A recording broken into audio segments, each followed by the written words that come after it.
জিমিনকে ছাড়া। থাম থাম জঙ্কুক থাম, ওকে দেখা করতে দে। আমার বোনটা তো অসুস্থ, বুঝিস তাকে, দে দেখা করতে দে। না, আমার উপরে কেউ কথা বলবা না, কেউ না। আমার বোনের খুনিকে আমি দেখতে যাব না। তুমি এমন কেন করতেছ আপু? তুমি দেখা করতে দাও সুগা করে ফেলছে। আমার আর আমার বোনের মাঝখানে তুমি কথা বলতেছো কেন? চুপ। বাবা আম্মুকে বুটা দিতে, বাবা বুটা, বাবা তুমি আম্মুকে বুটা দিতে কেন? তুমি থোড়া বাপ্পাকে দাও, জিমিন ফুইকে দাদাইছি, জিমিন ফুই। চুপ বিকু। কেন বাবা, দেখা করতে দে, আমার মেয়েটার কি হবে আমি জানি না, একটু প্লিজ দেখা করতে দে জঙ্কুক।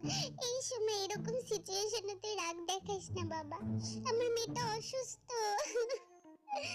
প্লিজ জঙ্কুক একটু বোঝার চেষ্টা কর। হ্যাঁ বাবা, প্লিজ ঢুকতে দে, প্লিজ বোঝার চেষ্টা কর শোনা আমার, প্লিজ।